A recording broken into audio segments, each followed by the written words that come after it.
देश के प्रधानमंत्री नरेंद्र मोदी जी ने देश भर में किसानों के लिए 10,000 एफपीओ का लक्ष्य पूर्ण होने पर आज संबोधित किया है। साथ ही किसान सम्मान निधि की 19वीं किस्त जारी की है। हमारे बीच में राजस्थान सरकार के कृषि विभाग में जॉइंट डायरेक्टर के रूप में पदस्थापित सामान्य के मंगल साहब हैं।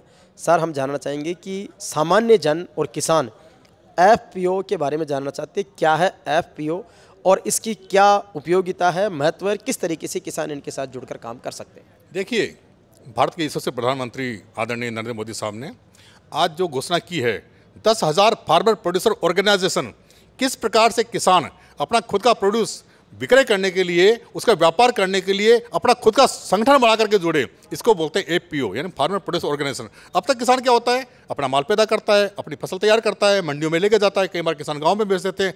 इस प्रकार के एफपीओ बनने से किसानों को अपना मंच मिलेगा, अपना जो आदान क्रय करते हैं, चाहे खाद हो चाहे बीज हो दवाइयाँ। आज किसान दर दर भटकता है, कई बार किसान को ब्लेक देना पड़ता है, किसानों को परेशानी आती है। अगर एफपीओ बना लेगा, उसके माध्यम से वो अपना क्रय भी कर सकेगा। और जो बहुत सारे किसान ऐसे गाँव में होते हैं, सीधे साधे होते हैं, कम जोत वाले होते हैं, जिनको लघु सीमांत कहते हैं, वो शहरों में नहीं जा पाते हैं, दर दर भटकते हैं। एफपीओ से जुड़ करके वो किसान भी एक आत्मनिर्भरता बढ़ सकते हैं, एक सामाजिक जीवन जी सकते हैं। न तो उनको आदान क्रय करने के लिए भटकना पड़ेगा, न विक्रय करने के लिए भटकना पड़ेगा, अपनी रेट खुद डिसाइड कर सकते हैं। इवन यहाँ तक किसानों ने किया है, कहीं जगह पे मैंने देखा है, जो एफपीओ से जुड़े हुए हैं, उन्होंने अपने खुद के तेल बिले लगा लिए हैं, खुद के व्यापारिक संगठन बना लिए हैं। और आज कई सारे एफपीओ जो अलग अलग, जिसका मतलब पोस्ट हार्वेस्ट यानी कि उसका उत्पाद को आगे संवर्धित करके उसका मूल्य उत्पाद बढ़ा करके वो सारा काम करते हैं। मेरा निवेदन है किसान भाई को सभी एफपीओ से जुड़ना चाहिए।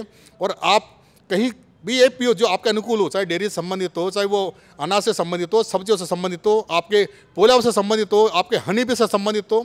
आज हनी बी यानी कि मधुमक्खी का जो शहद है, उसका प्रचलन बहुत बढ़ गया है, उसकी डिमांड बहुत बढ़ गई है। और जैसा आपको जानकारी है, हमारे भारत देश का हनी बी पूरे दुनिया के अंदर एक वर्ल्ड क्लास का नाम रखता है। उसकी रेट ज़्यादा मिलती है, उसकी पहचान ज़्यादा है, कि हमारे यहाँ के किसान कभी चीटिंग नहीं करते हैं।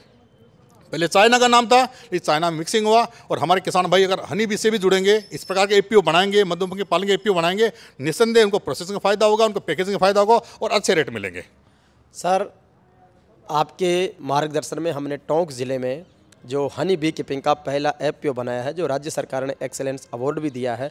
जिस तरीके से एफपीओ में हम लोग जुड़े हैं और शहद उत्पादन में एक तरह से संगठित रूप से एफपीओ बना है, तो किस तरीके की संभावनाएं देखते हैं और हमें और क्या सलाह देंगे कि आगे बढ़े? देखिए, टोंक जिला हनी बी में यानी कि शहद के उत्पादन में बहुत उच्च स्तर का जिला है, क्योंकि टोंक जिले में 3 लाख हेक्टेयर से ज़्यादा सरसों उत्पादन होता है।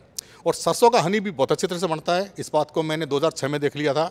और जो मेरे को जानकारी मिली, हमारे एक बहुत अच्छे किसान हैं वहाँ पे, भरत राम जी, उन्होंने इसमें काफ़ी अच्छा अवार्ड भी पाया है। और अगर सारे किसान भाई जुड़ेंगे तो जो आपके सरसों का उत्पादन हो रहा है, आम के आम और गुठलियों का दाम, सरसों का उत्पादन बढ़ेगा और हनी बी का आपका जो हनी मिलता है वो भी आपको मिलेगा। किसान भाई को इसे जुड़ना चाहिए। इनका उज्जवल भविष्य शहद के मामले में टोंक जिले किसानों का। बिल्कुल, बहुत बहुत धन्यवाद सर।